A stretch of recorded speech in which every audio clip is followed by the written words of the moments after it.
Good morning and welcome back to the Daily Breakfast Broadcast Newsflash Update Show. I'm your host Desmond Flump. And I'm your host Doris Witherboobies. Headlines on today's show. Mary Bear has been caught with 1,000 kilograms of baking powder disguised as cocaine.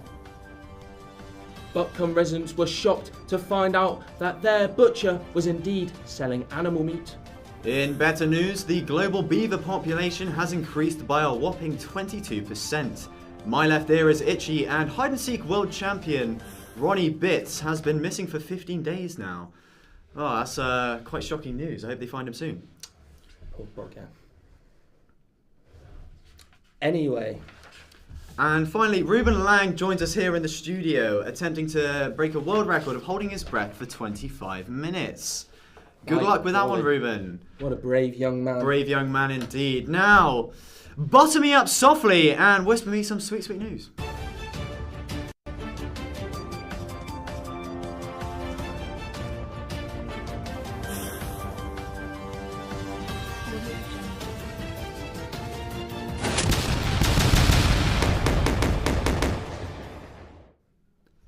Last night, on the day before today, the infamous Buckham butcher was apprehended by police. The man that was accused of selling animal meat to the residents of Buckham was finally put to rest when a woman realised there were indeed pigs in her blankets. The deadly mass murderer is awaiting trial for the numerous crimes he's been operating this past month. Local residents were shocked to find out when the butcher was, in fact, selling animal meat. The Buckham police chief, Robin Banks, said it was the most appalling crime he's ever seen. He said in this morning's press conference, quote, "It's the most appalling crime I've ever seen." We're now checking in live to the scene with our Buckham correspondent, Tabitha Wren. Now, Tabby, what can you tell us about the Buckham butcher? Thank you, Desmond, and today we are here in Buckham to interview some local Buckhamers, and it is a very sad day out here today because of the Buckham butcher. Now we're going to go on the hunt and try and find some local Buckhamers to interview about this awful, awful news. Sir. Oh, sorry, 1,000 Years from the Twilight soundtrack. What's your opinion on the new news of the Buckham butcher? Oh, I mean, that was terrible, wasn't it? Big shock to the whole village. It's the last thing you expect to hear when you go to the butcher's, really. I mean, animal meat. That's what is the world coming to? I mean, no, I'm fully against it. I would never do that to an animal. I thought it was tree meat. Now, as you can see here today, there are mad protests going on in the town of Buckham.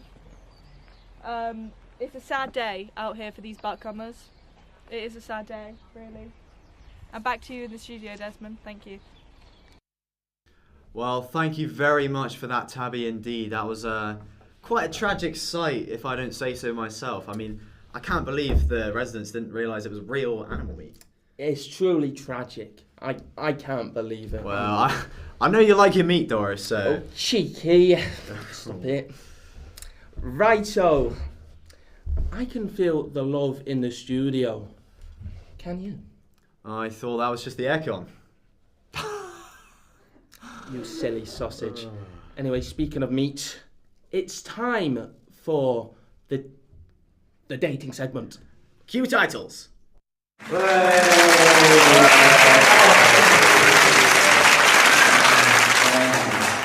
Thank you very much. Hello everybody and welcome back to another episode of Someone Marry Harry!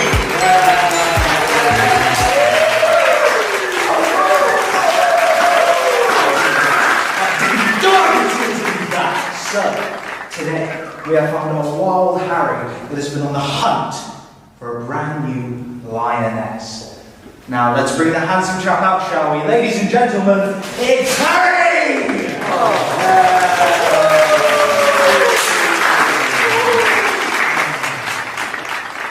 Are you right, Trey? So Harry, how's the love life? You're actress. Oh, it's not doing, I'll be honest, Jerry, it's not great. great. It's not great. It's not great.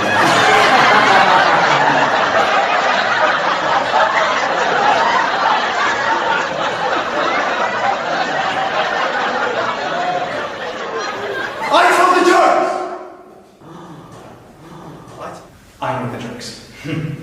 Okay, Harry.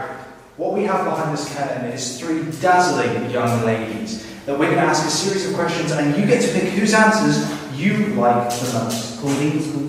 Flying in all the way from Dallas, Texas, we have contestant number 1, who describes herself as a half-drunk pint of milk left out with just a little bit too long. Moving on. She's tung, she's dumb, and she's ready to bark. It's contestant number 2. Contestant number 3 is also here. So, ladies, time for the first question. If you were to take my handsome boy out on a date, where would you take him? Contestant number 1. I'd take him to my favourite fishing sites across the coast in Somalia. Contestant number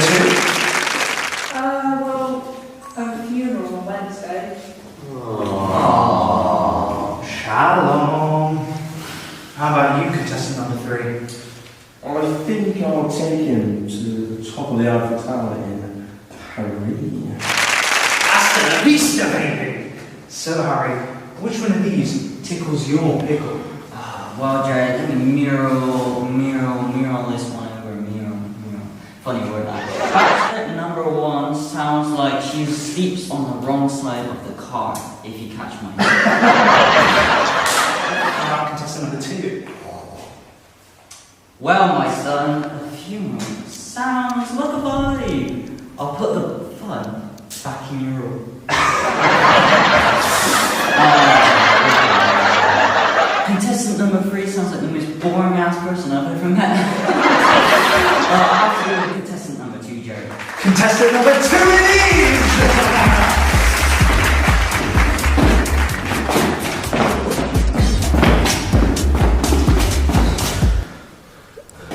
Alright, now Harry, it's time for you to ask these lovely ladies a question. The floor is yours. Take it away out. Oh, thank you, Jerry Bear. Right, this is my hypothetical question. If I were a worm, what would you do to me? Now, I'm not saying I do to them at all.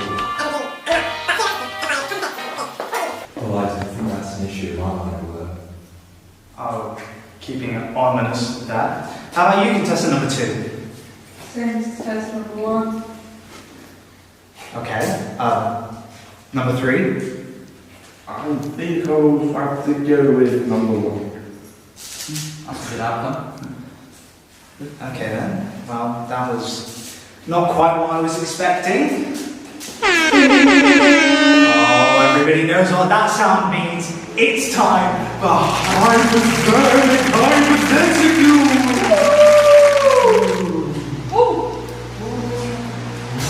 Ladies, Harry here was recently very sadly diagnosed with type 2 hypothermia.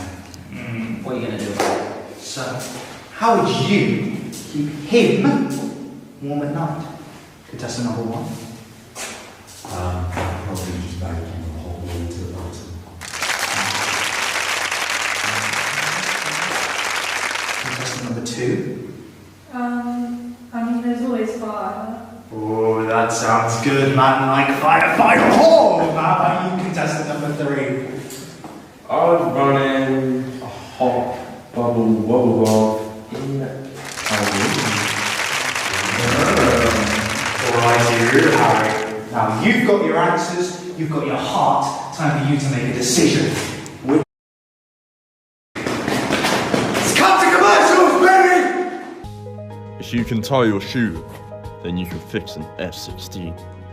If you can fix an F-16, then you can brush your teeth. If you can do that, you may, just may, be able to make a block of cheese. Now opening for hire. Make your cheese your way, our way, the way. T&Cs apply, not applicable for under 18, so you will be able to. Alright, Harry, now it's time to choose quick. Which woman will you pick? We have. She'll take you fishing and you'll be wishing for a quiet night in. It's contestant number 1. To a funeral on Thursday, but flying you back up on Wednesday. It's contestant number 2! Oh yeah! Well, finally, she'll take you to Paris and back just in time for a nice little bubble bath. It's contestant number 3. Harry, please tell me, who's it going to be? This is too stressful, Jerry. Contestant number 2. No. Number 3.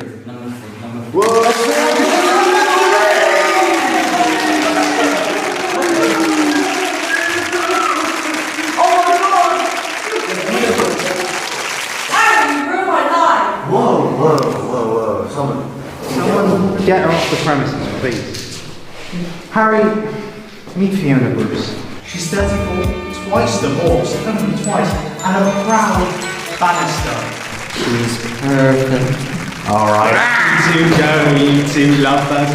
Fly away, sail with the wind, baby, your beings! Isn't that wonderful? Alright, now, join us again this evening for another episode of Someone Marry Harry! Yeah!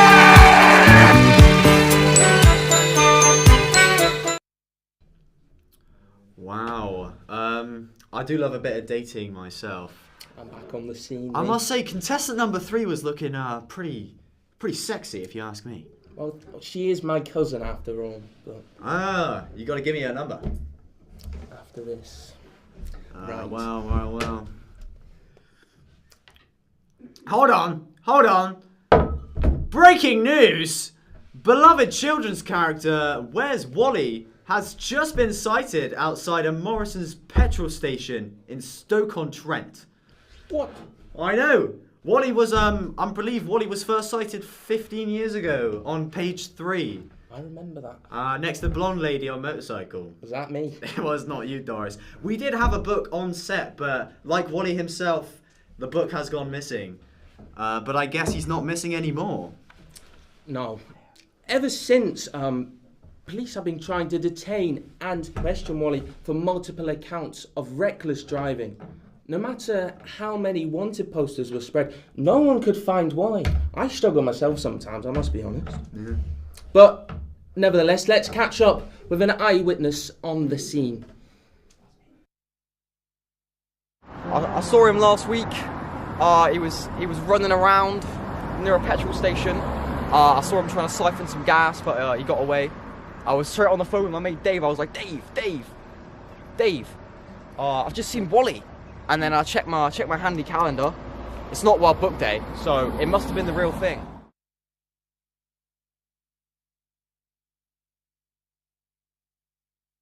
The hobo kept whittering away about Wally for many years after that, discussing the disappearance, well, now the appearance of him now. It's unknown when the court date will be announced for Wally, but let's just hope he's locked up for many centuries. Many centuries indeed, Doris. Now, moving onward, it's time for sports! Whoa, look at that.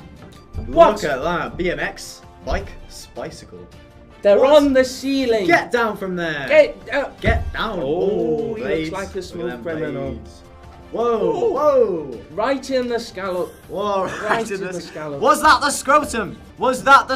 I think that's the scrotum. Oh, I know that had them to very well. hurt. That had to hurt. 2 balls. Oh. Does that look like your scrotum? Balls of steel. Is that? Anyway. Oh. Rodeo. Wow. I wish someone could treat me like That's a that. buckaroo from next Tuesday, if I don't know. say so myself. Look at all that powder. I know what that is. Right, cheeky. Right.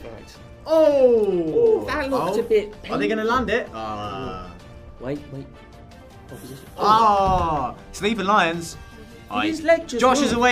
is awake. Oh. Done more. I reckon right side has this one. I agree. Right side's got this in the back. Oh. Left is being aggressive. Nice. Bingo! Oh. Whoa! Slam it down. Oh, that's Lovely game. Man, that is getting me pretty rolled up. Catch us again next week for another rendition of Sports Stuff. Sports Stuff. Now it's time for Ruben. Let's see how he's catching up with his sporty world record. Yeah. Oh, nice. How you holding up then? I mean, 25 minutes is a long time. You must be getting pretty uncomfortable. If you could maybe like sort of rate your current position out of 10, maybe give us like just on the fingers, like what's that? Like 5, 4, 10, 10, 6. Oh. Thumbs up. I get that. Finger guns. Well, that's all right, so great, Ruben. So wait, what was? Okay, so it's a 5 then. 5. That's pretty impressive. I can't do that myself. Right. Yeah. Well, moving onward, it's time for the weather. Weather. I love rain. It's a bit wet outside, I see, Doris. Not pointing any fingers. Cheeky. Right. Over to Paul Nimbus Stratus for the weather. Thank you, Desmond. And good morning, Yugoslavia. This is your forecast for the next couple of minutes. Huge gusts of wind are going to be heading over to London and the eastern side of Scotland, courtesy of the Gulf Stream. You can expect some light showers around the middle of the week on Thursday, Gust Day, and Friday. In better news, it's a great day for muddy puddles in Tenby, so get your wellies on. A westerly current has forced the Bristol crocodile back into the local waters. Gosh, Paul, that is nuts. What's the temperature looking like this week? Well, Desmond, it's getting hot in here.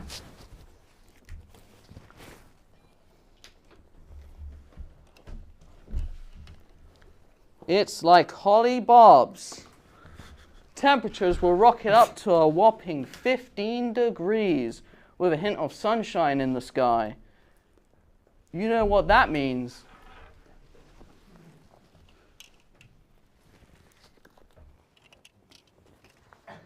It's time for a pool party. Whew. Whew. I think I sense an evil presence in the studio here today. Whew. Whew. Hurricane Savo. Oh. Oh. Oh. Oh. Oh. Hurricane Savo is finally here and has already wiped out several UK villagers. We're all going to need to snuggle and hunker to outlast this terrible, terrible storm. Oh, golly, Paul. I do love to snuggle up with a hunky young boy. Thank you. What are your plans for the foreseeable future? Oh, stop it, Doris, you cheeky minx. In other news, there is currently a medium-sized patch of snow on the M5 and the M4. This is already causing massive delays, but I heard along the grapevine that they have hired a local village boy, Billy O'Shanks, who is going to show it up to whence it came. Thank you for that, Paul, and I do apologise, but if you're planning to go to work this morning, the M4 is shut down, so I do apologise for that. There's nothing I can do. Well, I know you're personally responsible for that one, Doris, so an apology was due. Yes. Oh, did you hear that? I did! Did you hear that? It's time for the Weekly Cooking Segment! Yes! Right! Now, let's prep the oven. Let's get the oven out. Alright, so what are we cooking today, Doris? Right, so, as you know, I'm a connoisseur when it comes to cakes. My favourite cake is Victoria Sponge after my late Auntie Vicky. So, oh, do you mean Sticky Vicky? Sticky Vicky! Oh, that was a wild night, wasn't it? Let's not tell them about that. No, that's for another day. What's the first ingredient on today's cake? Right, so first we're going to need a bucket or a bowl. I prefer a bucket, but unfortunately just a bowl today. Just a bowl. Yeah. So first ingredient, let's go for the sponge, because a sponge cake isn't a sponge cake without a sponge, as we all know. Of course. So any kitchen sponge will do, as long as it's a tiny bit spongy. It has to be used as well. It has to be used. The sponge is down there. Next ingredient, I like my cakes nice and moist.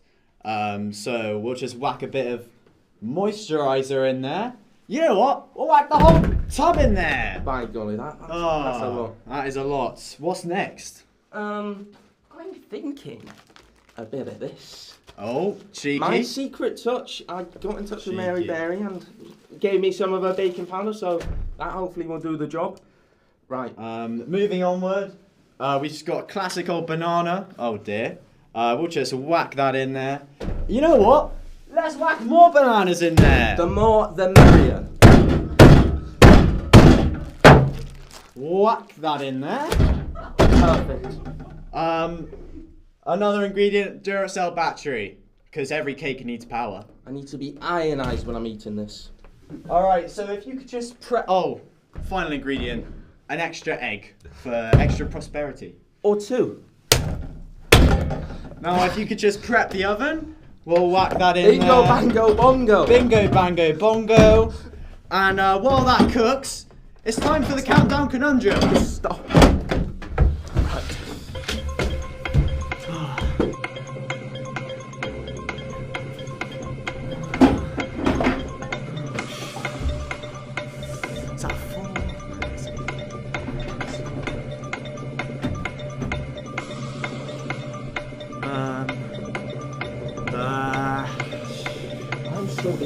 This is a hard one. This is a very hard one.